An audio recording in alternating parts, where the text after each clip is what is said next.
Tôi đã chết lặng người khi nhìn thấy tấm ảnh thờ của chính mình được giấu kỹ dưới đáy tủ cát sắt của chồng. Không phải tôi bị ma ám, cũng không phải tôi đang kể chuyện tâm linh hù dọa ai đâu thưa quý vị. Tôi, bà Ngọc Dung, 60 tuổi, vẫn còn sống sờ sờ ra đây, đang thở, đang nói chuyện với quý vị.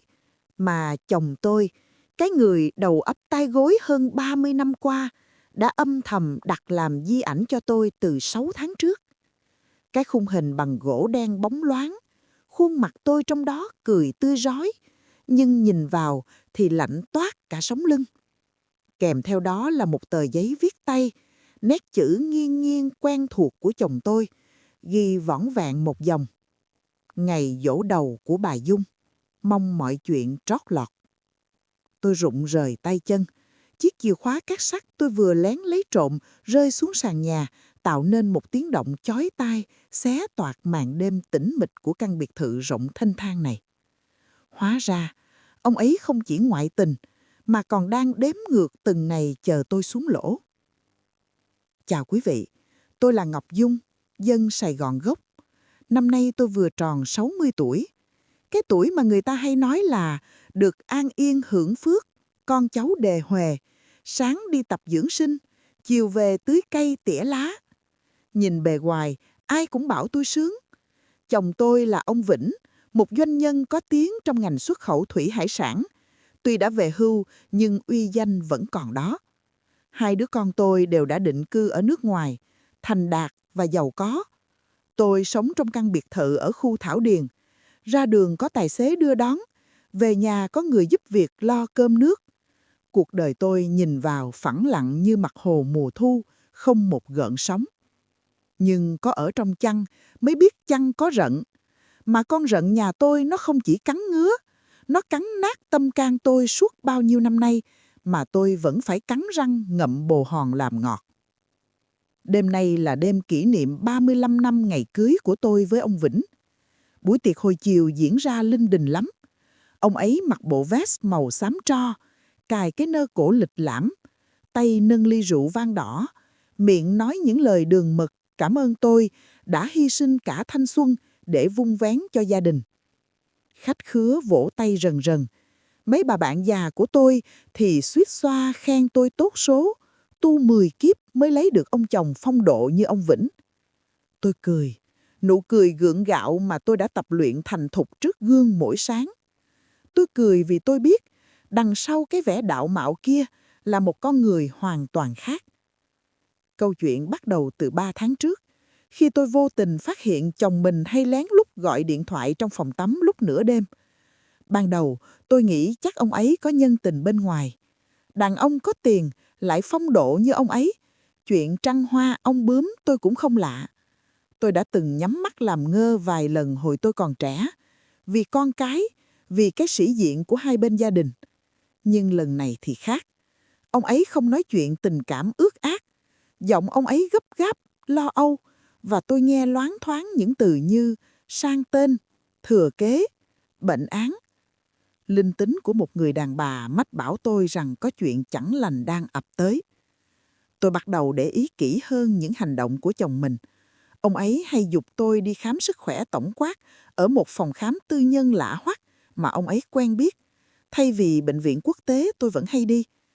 Ông ấy hay hỏi tôi về việc cất giữ sổ đỏ, giấy tờ nhà đất, rồi còn bóng gió xa xôi về chuyện đời người vô thường nên lo hậu sự sớm cho thanh thản. Tôi ầm cho qua chuyện, nhưng trong lòng thì như có lửa đốt. Tôi đâu có bệnh hoạn gì trầm trọng, chỉ là mấy cái bệnh tuổi già lẩm cẩm, xương khớp nhức mỏi khi trái gió trở trời. Cớ sao ông ấy lại lo tôi chết sớm đến vậy? Chào mừng quý vị và các bạn đến với kênh Chuyện Người Ta. Hãy đăng ký kênh để ủng hộ chúng tôi nhé. Và đỉnh điểm là đêm nay, sau khi tiệc tàn, ông Vĩnh say mềm và ngủ li bì trên giường. Tôi nhìn ông ấy, tiếng ấy đều đều phát ra từ lòng ngực người đàn ông tôi đã từng yêu thương hết mực. Sao giờ nghe xa lạ quá chừng.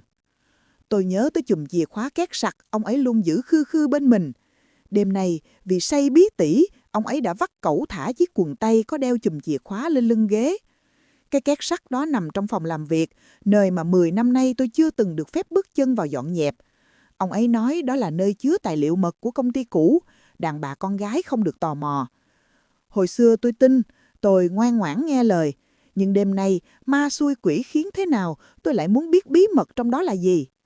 Tôi rón rén tiến về phía chiếc ghế, nín thở gỡ chùm chìa khóa khỏi đĩa quần của chồng. Tay tôi run, mồ hôi vã ra như tắm dù máy lạnh đang chạy 18 độ.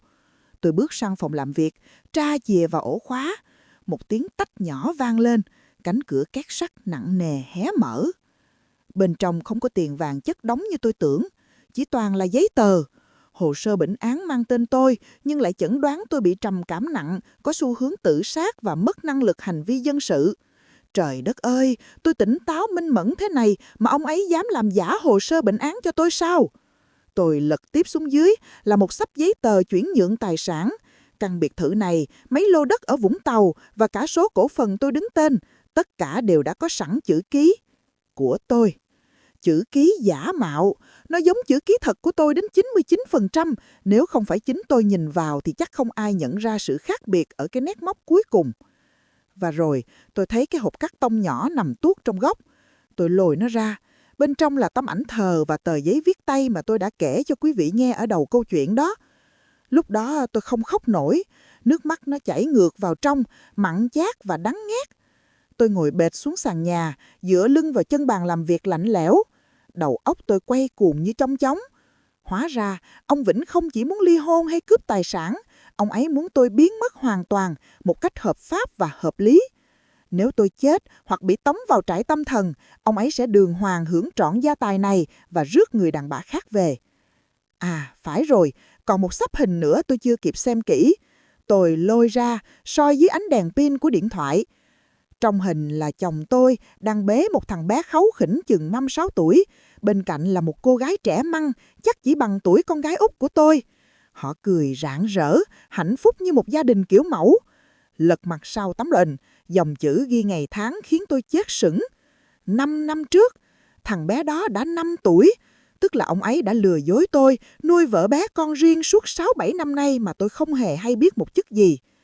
Tôi nhớ lại 5 năm trước, đó là thời điểm tôi bị tai biến nhẹ, phải nằm viện cả tháng trời. Lúc đó ông Vĩnh túc trực bên giường bệnh, đút cho tôi từng muỗng cháo, ai nhìn vào cũng cảm động. Hóa ra lúc đó ông ấy chăm tôi không phải vì thương tôi, mà có lẽ ông ấy đang mong tôi đừng bao giờ tỉnh lại nữa. Nhưng ông trời trớ trêu, tôi lại khỏe mạnh bình phục, nên kế hoạch của ông ấy bị hoãn lại. Và giờ, khi tôi 60 tuổi, khi con cái đã đi xa, ông ấy quyết định ra tay lần nữa. Một cơn buồn nôn dâng lên trong cổ họng. Tôi muốn lao vào phòng ngủ, dựng đầu ông ấy dậy, hét vào mặt ông ấy, xé nát cái mặt nạ đạo đức giả đó ra. Tôi muốn cầm sắp hồ sơ này ném vào mặt ông ấy cho hả giận. Nhưng tôi kìm lại được. Tôi là Ngọc Dung, tôi là dân làm ăn buôn bán từ cái thời bao cấp khó khăn. Tôi đâu dễ dàng gục ngã như vậy. Nếu bây giờ tôi làm ầm ĩ lên, ông ấy sẽ trở mặt. Với thế lực và quan hệ của ông ấy, cộng thêm cái hồ sơ bệnh án tâm thần giả mạo kia, ông ấy hoàn toàn có thể tống tôi vào bệnh viện ngay lập tức. Lúc đó thì tôi có mọc thêm cánh cũng không thoát được, mà có kêu trời thì trời cũng không thấu. Tôi phải bình tĩnh, phải thật bình tĩnh. Tôi hít một hơi thật sâu, cố gắng điều hòa nhịp tim đang đập thình thịch trong lòng ngực. Tôi cẩn thận xếp lại mọi thứ vào két sắt y như cũ. Tấm ảnh thờ, hồ sơ bệnh án, giấy chuyển nhượng tài sản. Tôi chụp hình lại hết bằng điện thoại rồi gửi qua một cái thư điện tử bí mật mà tôi mới lập hồi tuần trước để liên lạc với con gái. Xong xuôi, tôi khóa két sắt lại rồi rón rén đem chìa khóa móc lại vào đĩa quần y như cũ. Ông Vĩnh vẫn ngủ say, tiếng ngáy vẫn đều đều vô tư lự. Nhìn khuôn mặt ông ấy, tôi thấy ghê tởm. Cái cảm giác yêu thương, tôn trọng suốt 30 mấy năm qua, bỗng chốc tan biến sạch trơn. Chỉ còn lại sự khinh bỉ và đề phòng cao độ. Sáng hôm sau, tôi thức dậy sớm hơn thường lệ. Tôi xuống bếp, tự tay pha cho chồng tôi một ly cà phê sữa đá, món mà ông ấy thích uống nhất mỗi sáng. Khi ông ấy bước xuống nhà, mặt mũi tươi tỉnh sau một giấc ngủ dài, Tôi mỉm cười, đặt ly cà phê trước mặt ông ấy. Ông uống đi cho tỉnh táo, hôm nay nghe nói ông có hẹn đi đánh golf với mấy ông bạn già phải không? Tôi hỏi, giọng nhẹ nhàng như không có chuyện gì xảy ra. Ông Vĩnh cười khà khà, nhấp một ngụm cà phê rồi gật đầu. Ừ, bà chu đáo quá, mà sao nay bà dậy sớm vậy? Hôm qua tiệc tùng mệt mà không ngủ thêm chút nữa. Tôi già rồi, ngủ ít lắm ông ơi. Với lại... Tôi ngập ngừng một chút, mắt nhìn thẳng vào mắt ông ấy. Tôi mơ thấy mình chết mà không ai hay biết hết trơn. Ai cầm ly cà phê của ông Vĩnh khẽ khựng lại một nhịp rất nhẹ. Ánh mắt ông ấy thoáng dao động, nhưng rồi ông ấy lấy lại vẻ điềm tĩnh rất nhanh. Bà này, sáng sớm nói chuyện gỡ miệng, bà khỏe mạnh như vậy, sống tới 100 tuổi chứ chẳng chơi. Thôi, tôi đi thay đồ đây. Ông ấy đứng dậy, vỗ vai tôi một cái, rồi đi lên lầu. Tôi nhìn theo bóng lưng ông ấy, nụ cười trên môi tôi tắt ngấm. Cuộc chiến này tôi không phải là người khơi mào, nhưng tôi sẽ là người kết thúc nó. Ông muốn tôi chết để ông rảnh nợ vui vẻ bên vợ bé con riêng sao? Xin lỗi ông, bà già này chưa chết được đâu. Tôi sẽ cho ông biết thế nào là sự phản kháng của một người đàn bà bị dồn vào chân tường. Tôi rút điện thoại ra, bấm số gọi cho một người mà hơn 20 năm nay tôi chưa từng liên lạc. Một người bạn cũ, ngày xưa từng theo đuổi tôi si mê, nhưng tôi từ chối để lấy ông Vĩnh.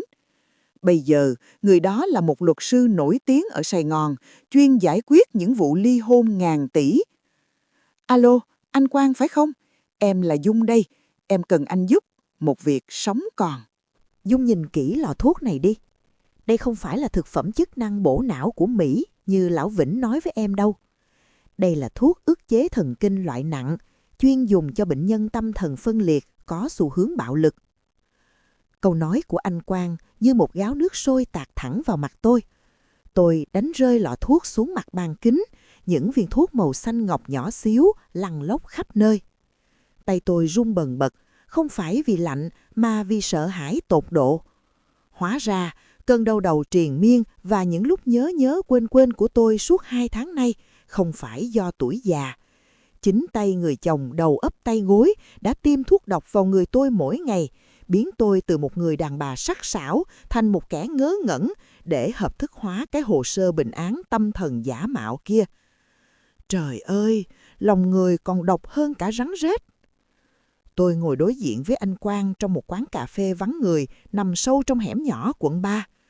Anh Quang bây giờ đã là một luật sư lão luyện, 62 tuổi, tóc đã điểm bạc, nhưng đôi mắt sau cặp kính gọng vàng vẫn sắc sảo như dao câu.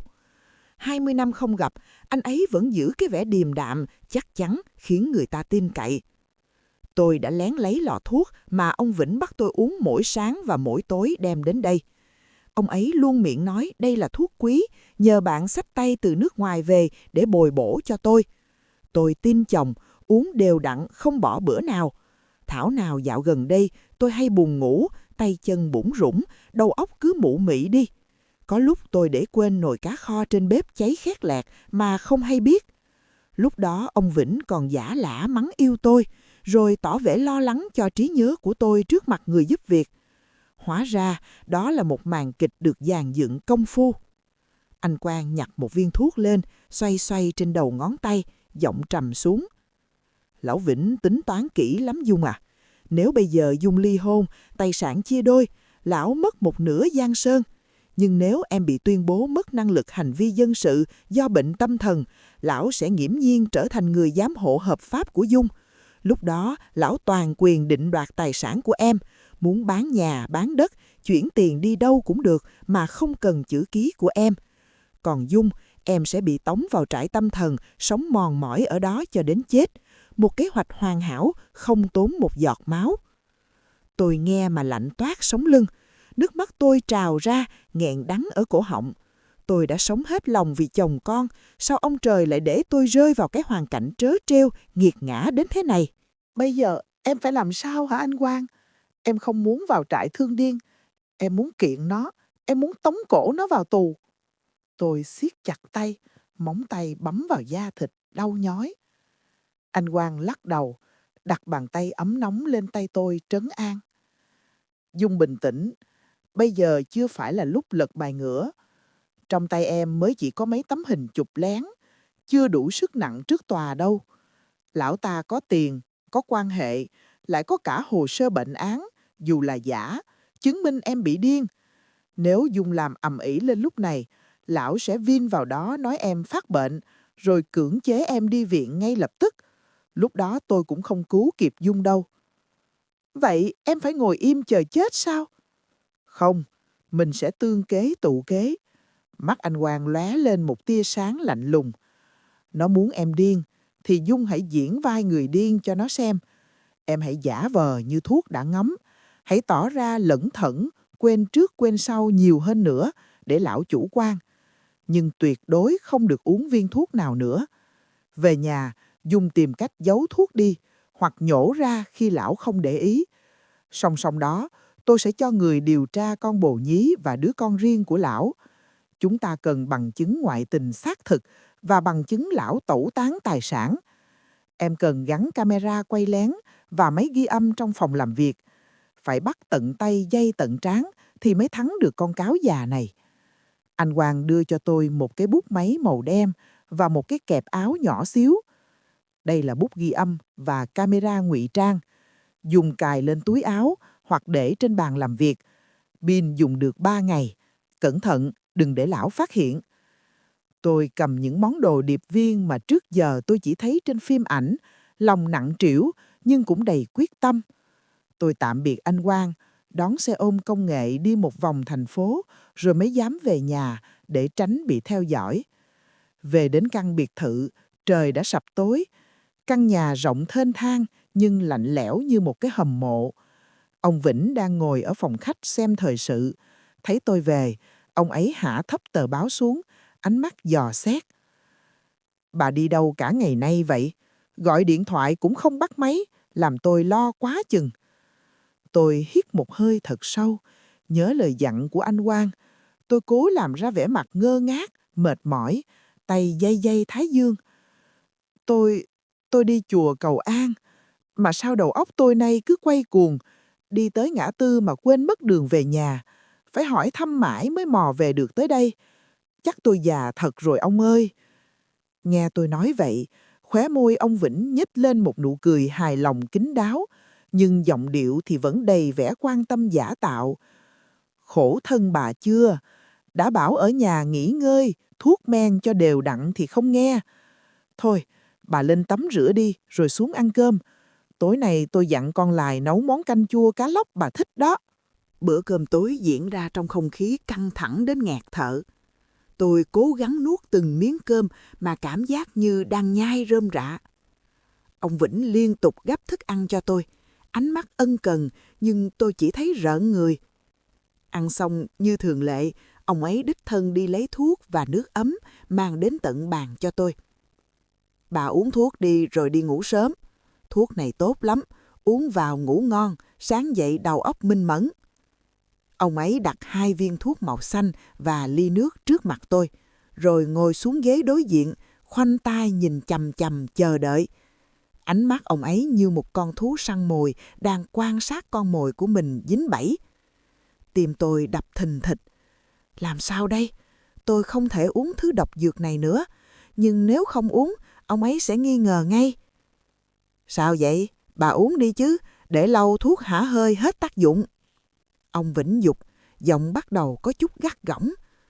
Tôi bưng ly nước lên, tay cố tình run rẩy làm nước sóng sánh ra ngoài. Xoàng! Ly nước rơi xuống sàn nhà vỡ tan tành. 2 viên thuốc cũng văng đi đâu mất. Trời ơi, tôi xin lỗi, tay chân vụng về quá, để tôi nhặt. Tôi luống cuống cúi xuống gầm bàn, giả bộ tìm kiếm mảnh vỡ.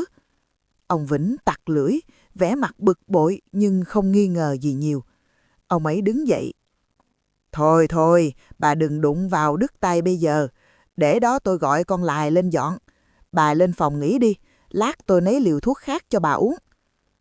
Tôi đứng tim. Kế hoãn binh thất bại rồi sao?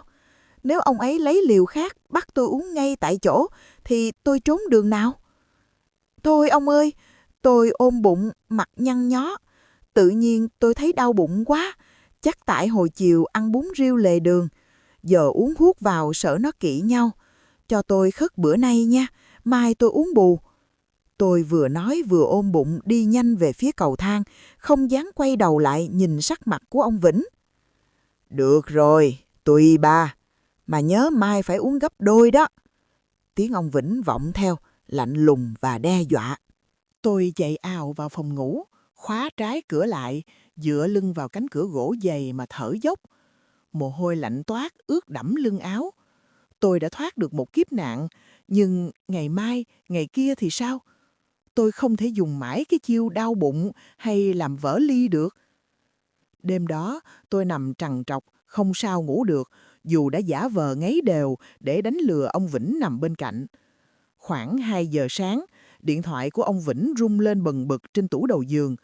Ông ấy quờ tay lấy điện thoại, nhìn màn hình rồi rón rén ngồi dậy, đi ra ngoài ban công nghe máy.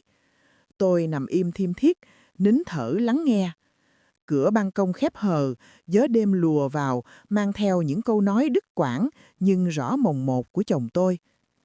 Anh biết rồi, cưng đừng nôn nóng, con mụ già đó sắp xong đời rồi. Thuốc ngấm nhanh lắm, này nó bắt đầu quên đường về nhà rồi. Chắc chỉ tầm 1 tháng nữa là anh tống nó vào trại được. Lúc đó anh sẽ rước 2 mẹ con về. Nhà này là của con trai mình hết.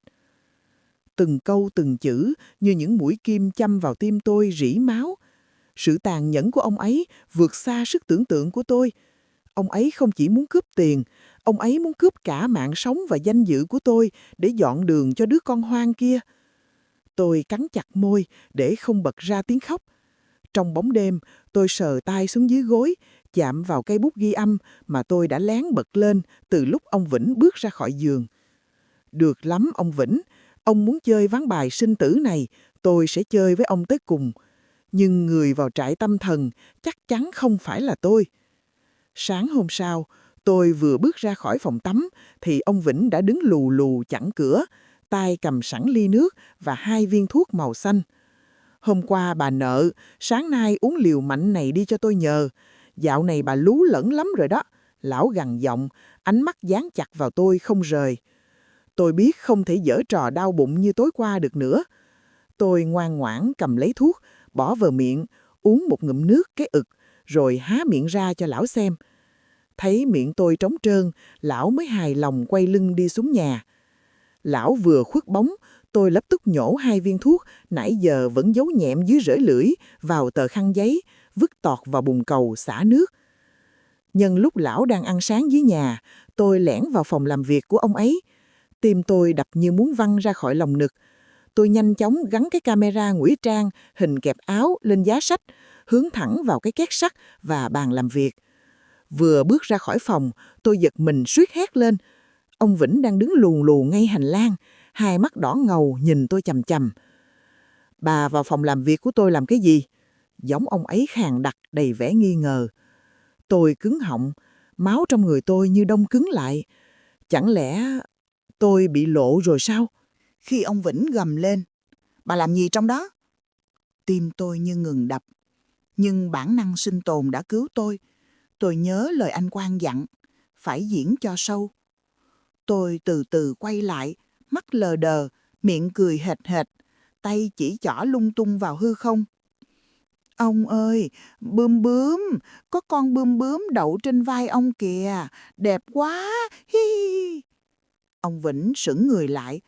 Lão nhìn tôi chằm chằm, ánh mắt từ nghi ngờ chuyển sang khinh bỉ tột độ. Chắc lão nghĩ thuốc độc đã ngấm vào não tôi, biến tôi thành một con mụ điên thật sự rồi. Điên nặng rồi, đi về phòng ngay, đừng có lởn giỡn ở đây làm tôi ngứa mắt. Lão xua tôi như xua tà, rồi vội vàng đóng sập cửa phòng làm việc lại. Tôi lê bước về phòng mình, đóng cửa, dựa lưng vào tường mà thở dốc. Mồ hôi lạnh toát ra ướt đẫm cả lưng áo. Tôi đã qua mặt được lão, nhưng tôi biết thời gian của mình không còn nhiều. Tôi mở điện thoại, kết nối với cái camera ngụy trang hình kẹp áo mà tôi vừa kịp gắn lên kệ sách trong phòng làm việc của lão. Hình ảnh truyền về rõ mồn một. Ông Vĩnh đang gọi điện thoại, vẻ mặt gấp gáp. Em tới liền đi, tới thẳng nhà. Mụ vợ anh điên thật rồi, giờ chẳng biết trời trăng gì đâu, tới ký giấy tờ gấp để anh còn lo liệu. Tôi nghe mà máu trong người sôi lên sùng sục. Lão dám rước nó về đây, ngay trong lúc tôi còn đang sờ sờ ở nhà. Sự trơ trẽn của lão đã vượt qua mọi đạo đức của con người. Khoảng 45 phút sau, tiếng xe hơi đổ xịch trước sân. Tôi hé rèm cửa nhìn xuống. Một cô gái trẻ măng, ăn mặc sành điệu, bước xuống xe với vẻ mặt vinh váo. Cô ta không bấm chuông mà đẩy cửa bước thẳng vào như thể mình là bà chủ. Tôi rón rén mở hé cửa phòng ngủ, ghé tai nghe ngóng. Phòng khách ở ngay dưới thông tầng nên tiếng nói chuyện vọng lên rất rõ. Trời ơi, cái nhà to vật vã vầy mà anh để nội thất chán òm. Sau này tống khứ bả đi rồi, em sẽ thay toàn bộ đồ Ý cho sang.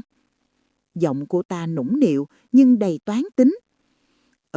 Chiều em hết, miễn là xong việc hôm nay. Giọng ông Vĩnh nghe sao mà ân cần lạ, khác hẳn cái giọng chì chiết lão dành cho tôi. Mà bả đâu rồi? Có khi nào bả xông ra cào nát mặt em không? Yên tâm, anh mới ép nó uống liều thuốc mạnh hồi sáng. Giờ chắc đang nằm mê man hoặc ngồi cười nói một mình trên lầu rồi.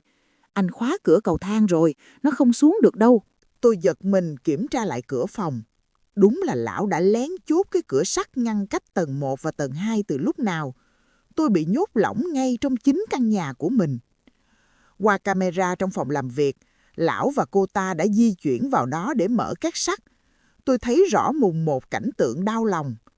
Cô nhân tình ngồi vắt vẻo trên ghế của tôi, tay cầm sắp giấy tờ chuyển nhượng tài sản, mắt sáng rực lên khi nhìn thấy những con số.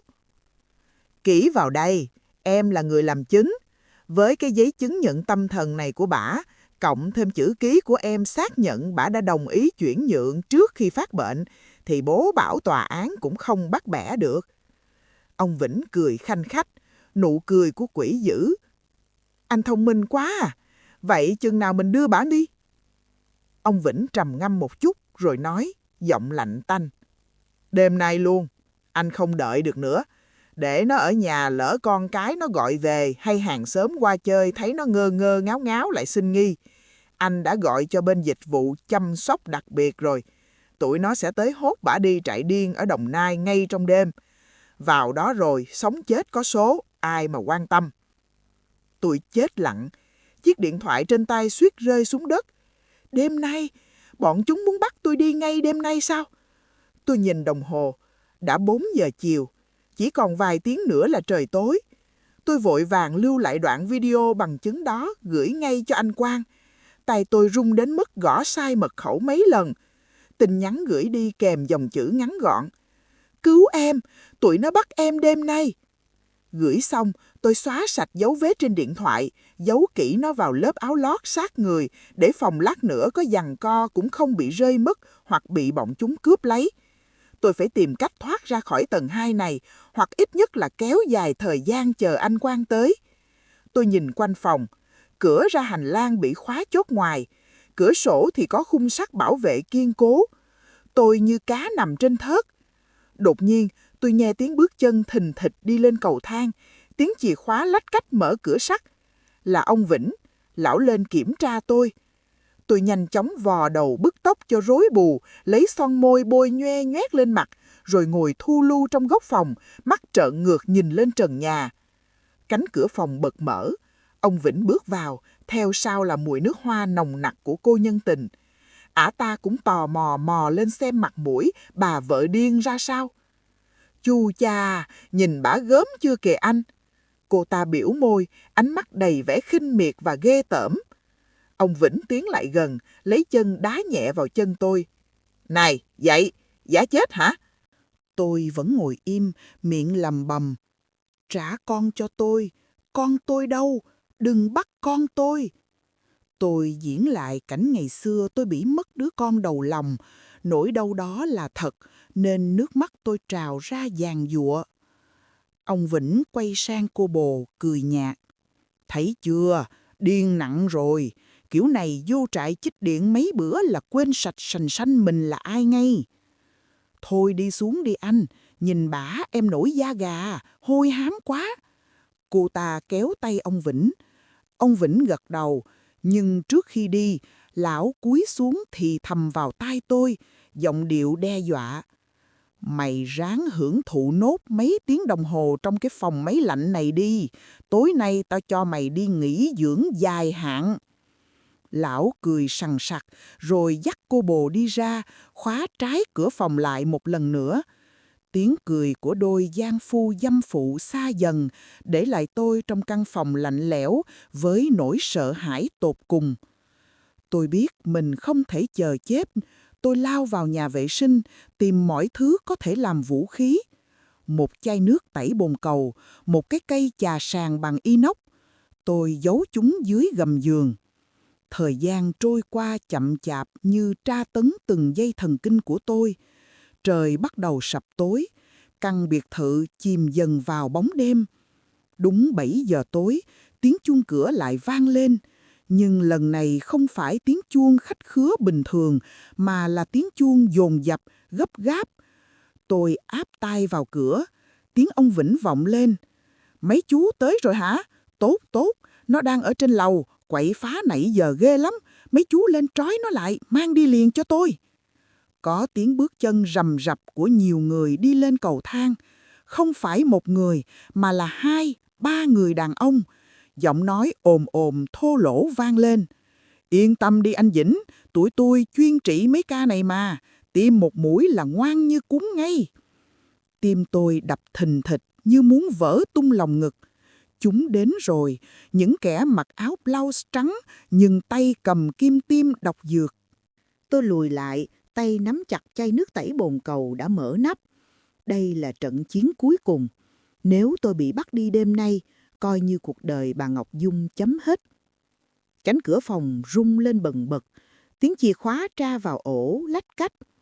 Cạch, cửa mở toang, ánh đèn hành lang hắt vào, in bóng 3 gã đàn ông to lớn lừng lững xuống sàn nhà.